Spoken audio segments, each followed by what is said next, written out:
Hi friends, welcome to my channel. இன்றைக்கி நம்ம சேனலில் பாரம்பரியமிக்க பூரண கொழுக்கட்டை எப்படி ஈஸியாக செய்யலான்னு பார்க்கலாம். அதுக்கு முன்னாடி நீங்கள் நம்ம சேனலுக்கு ஃபஸ்ட் டைம் வருதா இருந்தால் ப்ளீஸ் சப்ஸ்கிரைப் பண்ண மறக்காதீங்க. கூடவே இருக்கிற பெல் பட்டனையும் ப்ரெஸ் பண்ணுங்கள். கடலைப்பருப்பு 200 கிராமை நான் வேக வச்சுருக்கேன். இந்த மாதிரி 1-2 இருக்கிற அளவுக்கு நீங்கள் வேக வச்சுக்கோங்க. குக்கரில் விசில் விட்டால் 3 விசில் விட்டுக்கோங்க. 100 கிராம் அளவு உள்ள வெல்லத்தை சிறிதளவு தண்ணி விட்டு நான் காய்ச்சி வடிகட்டி வச்சுருக்கிறேன்.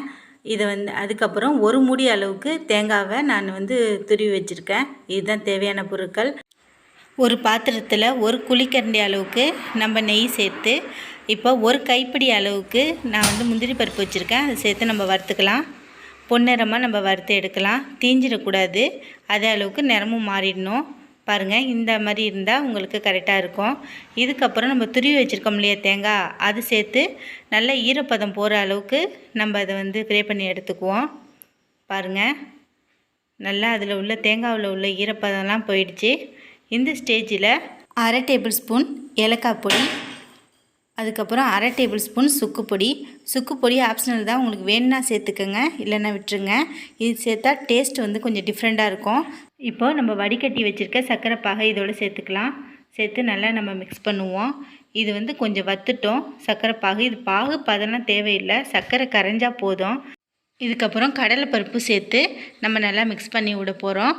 இப்போ கடலைப்பருப்பு, தேங்காய், சர்க்கரை இதெல்லாம் நல்லா மிக்ஸ் ஆகணும். கொஞ்சம் கொலகொலப்பு தண்ணி இருக்கும் போது நீங்கள் கடலைப்பருப்பு சேர்த்துருங்க.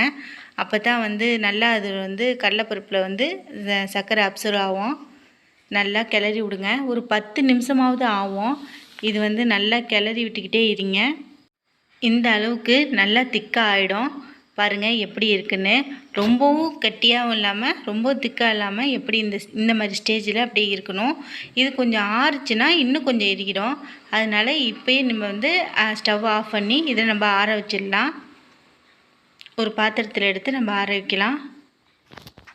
இப்போ பூரணத்தை எடுத்து நம்ம உருண்டை பிடிக்கலாம். பூரணம் நல்லா ஆறிடுச்சு. எல்லா உருண்டையிலையும் ஒரு முந்திரி பருப்பு இருக்கிற அளவுக்கு நம்ம பார்த்து நம்ம பிடிச்சிக்கலாம். இப்போ என்கிட்ட கொஞ்சம் திராட்சை இருந்துச்சு, அதையும் வறுத்து இதோட சேர்த்துக்கிறேன். திராட்சை ரொம்ப பிடிக்கும். உங்களுக்கு பிடிச்சா சேர்த்துக்கோங்க, இல்லைன்னா விட்டுருங்க.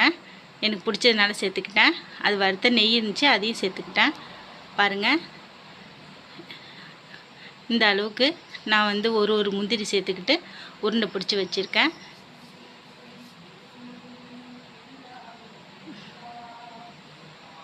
செம்மையாக இருக்குது. பார்க்கும்போது சாப்பிட்ற மாதிரி இருக்குது, லட்டு மாதிரியே இருக்குது.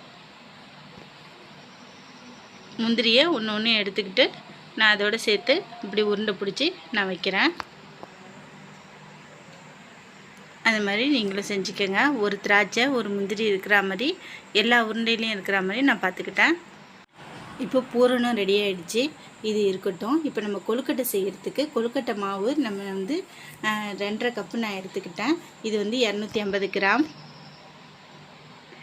இதில் தேவையான அளவுக்கு நான் உப்பு சேர்த்து நல்லா மிக்ஸ் பண்ணிக்கிறேன். மிக்ஸ் பண்ணிவிட்டு அதுக்கப்புறம் வெதுவெதுப்பான தண்ணி, எப்படி தண்ணி வரணுன்னா இப்படி அடியிலேன்னு பபுள்ஸ் மாதிரி வரணும்.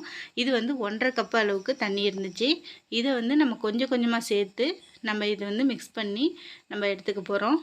பாருங்கள், ஒரே இதாக சேர்த்துற வேணாம், கொஞ்சம் கொஞ்சமாக சேர்த்தாக்கா உங்களுக்கு கரெக்டான பதம் வரும்.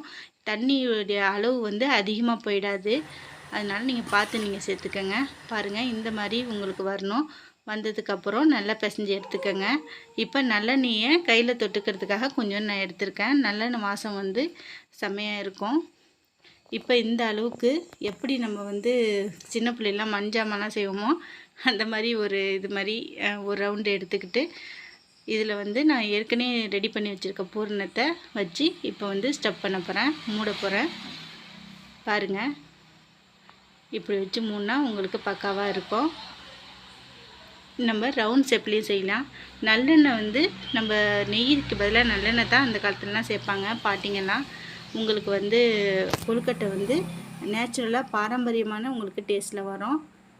இப்படி வச்சு உள்ளடத்தை இது பண்ணி முடிக்கணும். உங்களுக்கு வெடிப்பு வராது. நல்லெண்ணெய் நம்ம சேர்த்துருக்கனால கண்டிப்பாக உங்களுக்கு வெடிப்பு வராது. உங்களுக்கு எந்த ஷேப்பில் நம்ம வச்சோமோ அதே ஷேப்லேயே உங்களுக்கு இருக்கும். பாருங்கள், இந்த ஷேப்பில் கூட நீங்கள் ரெடி பண்ணி எடுத்துக்கலாம்.